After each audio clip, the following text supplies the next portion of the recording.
ದೊಡ್ಡ ಬೆಟ್ಟದ ತಪ್ಪಲಿನಲ್ಲಿರುವ ಹಳ್ಳಿಯಲ್ಲಿ 4 ನಾಯಿಗಳಿದ್ದವು. ಅವು ಒಂದೇ ಕಡೆ ಇದ್ದರೂ ಒಂದನ್ನು ಕಂಡರೆ ಮತ್ತೊಂದಕ್ಕೆ ಆಗುತ್ತಿರಲಿಲ್ಲ. ಸದಾ ಒಂದಕ್ಕೊಂದು ದ್ವೇಷದಿಂದ ಕಚ್ಚಾಡುತ್ತಿದ್ದವು. ಆದರೂ ಅವು ಜೊತೆಯಲ್ಲೇ ಇರುತ್ತಿದ್ದವು, ಜೊತೆಯಲ್ಲೇ ಮಲಗುತ್ತಿದ್ದವು, ಕಚ್ಚಾಡಿಕೊಂಡು ಜೊತೆಯಲ್ಲೇ ತಿನ್ನುತ್ತಿದ್ದವು.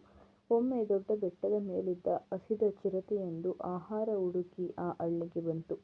ಅಲ್ಲಿ 4 ನಾಯಿಗಳನ್ನು ಕಂಡೊಡನೆ ಅದರ ಬಾಯಲ್ಲಿ ನೀರೂರತೊಡಗಿತು. ಅಬ್ಬಾ, ನಾನಿಂದು ಬೆಟ್ಟದಿಂದ ಕೆಳಗಿಳಿದು ಬಂದುದಕ್ಕೆ ಸಾರ್ಥಕವಾಯಿತು. ಒಳ್ಳೆ ಬೇಟೆಗಳೇ ನನ್ನ ಕಣ್ಣ ಮುಂದಿವೆ ಎಂದು ನಾಯಿಗಳನ್ನು ಬೇಟೆಯಾಡಲು ಹೊಂಚು ಹಾಕಿತು. ಅವುಗಳು ಕಚ್ಚಾಡುತ್ತಿದ್ದಾಗ ಚಿರತೆ ಅವುಗಳ ಮೇಲೆ ಎಗರಿತು. ದಿಢೀರನೆ ದಾಳಿ ಮಾಡಿದ ಚಿರತೆಯನ್ನು ನೋಡಿ ಹೆದರಿದ 4 ನಾಯಿಗಳು ಒಂದೊಂದು ಕಡೆ ದಿಕ್ಕಾಪಾಲಾಗಿ ಓಡಿದವು. ಓಡಿ ಓಡಿ ಸುಸ್ತಾದ ಒಂದು ನಾಯಿ ಚಿರತೆ ಬಾಯಿಗೆ ಸಿಕ್ಕಿಬಿತ್ತು.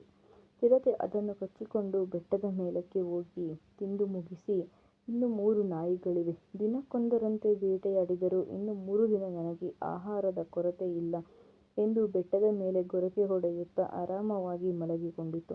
ಇತ್ತ ಚಿರತೆಗೆ ಹೆದರಿ ದಿಕ್ಕೆಟ್ಟು ಎತ್ತಲೋ ಓಡಿ ಹೋಗಿದ್ದ 3 ನಾಯಿಗಳು ಒಂದು ಕಡೆ ಸೇರಿ ಚಿರತೆ ಬಾಯಿಗೆ ತುತ್ತಾದ ಇದುವರೆಗೆ ತಮ್ಮೊಡನಿದ್ದ ನಾಯಿಯ ಸಾವಿಗೆ ದುಃಖಿಸಿದವು.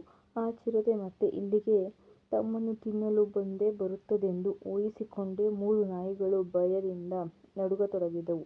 ಹೆದರಿಕೆಯಿಂದ ಅವು ರಾತ್ರಿಯಿಡೀ ನಿದ್ರೆ ಮಾಡಲಿಲ್ಲ. ಬೆಳಗಾಗುತ್ತಿದ್ದಂತೆಯೇ ಅವು ಒಂದು ಮರದ ಕೆಳಗೆ ಸೇರಿಕೊಂಡು ಚಿರತೆಯಿಂದ ತಮ್ಮ ಪ್ರಾಣಗಳನ್ನು ಉಳಿಸಿಕೊಳ್ಳುವುದರ ಬಗ್ಗೆ ಚಿಂತಿಸತೊಡಗಿದವು. ಈ ನಾಯಿಗಳ ಮಾತುಗಳನ್ನು ಕೇಳಿಸಿಕೊಂಡ ಕಾಗೆಯೊಂದು, ಮೂರ್ಖ ನಾಯಿಗಳೇ, ನೀವು ಕಚ್ಚಾಡುವುದನ್ನು ಬಿಟ್ಟು ಒಗ್ಗಟ್ಟಾಗಿ ನಿನ್ನೆಯೇ ಆ ಚಿರತೆ ಮೇಲೆ ಪ್ರತಿದಾಳಿ ನಡೆಸಿದ್ದರೆ ನಿಮ್ಮೊಡನಿದ್ದ ಆ ನಾಯಿಯೂ ಬದುಕುಳಿಯುತ್ತಿತ್ತು. ಒಗ್ಗಟ್ಟಿಲ್ಲದೆ ನೀವೇ ಅದನ್ನು ಚಿರತೆ ಬಾಯಿಗೆ ತಳ್ಳಿದಿರಿ. ನೀವು ಮೂವರೂ ಕಚ್ಚಾಡುವುದನ್ನು ಬಿಟ್ಟು ಇನ್ನಾದರೂ ಒಗ್ಗಟ್ಟಾಗಿ ಆ ಚಿರತೆಯನ್ನು ಎದುರಿಸಿ ನಿಮ್ಮ ಜೀವ ಉಳಿಸಿಕೊಳ್ಳಿ ಎಂದು ಹೇಳಿತು. ಕಾಗೆಯ ಮಾತು ಕೇಳಿ 3 ನಾಯಿಗಳಿಗೂ ಜ್ಞಾನೋದಯವಾಯಿತು. ನಾಯಿಗಳು ಚಿರತೆಯನ್ನು ಎದುರಿಸಲು ಸಿದ್ಧವಾಗುತ್ತಿದ್ದಂತೆಯೇ ಚಿರತೆ ಅವುಗಳ ಮೇಲೆ ದಾಳಿ ಮಾಡಿತು. ತಕ್ಷಣ 3 ನಾಯಿಗಳು ಒಂದೊಂದು ಅದರ ಮೇಲೆ ಪ್ರತಿದಾಳಿ ನಡೆಸಿದವು. ಇದನ್ನು ನಿರೀಕ್ಷಿಸದ ಚಿರತೆ ತತ್ತರಿಸಿ ಹೋಯಿತು. ಒಂದೇ ಸಮನೆ 3 ನಾಯಿಗಳು ಚಿರತೆಯನ್ನು ಕಚ್ಚತೊಡಗಿದಾಗ ಸದ್ಯ ತನ್ನ ಪ್ರಾಣ ಉಳಿಸಿಕೊಂಡರೆ ಸಾಕೆಂದು ಚಿರತೆ ಭಯದಿಂದ ಬೆಟ್ಟದತ್ತ ಓಡಿತು. ತಮ್ಮ ಒಗ್ಗಟ್ಟಿನ ಶಕ್ತಿಗೆ ತಾವೇ ಮೆಚ್ಚಿಕೊಂಡು 3 ನಾಯಿಗಳು ಸಲಹೆ ಕೊಟ್ಟ ಕಾಗೆಗೆ ಮನಸ್ಸಿನಲ್ಲೇ ವಂದಿಸಿದವು.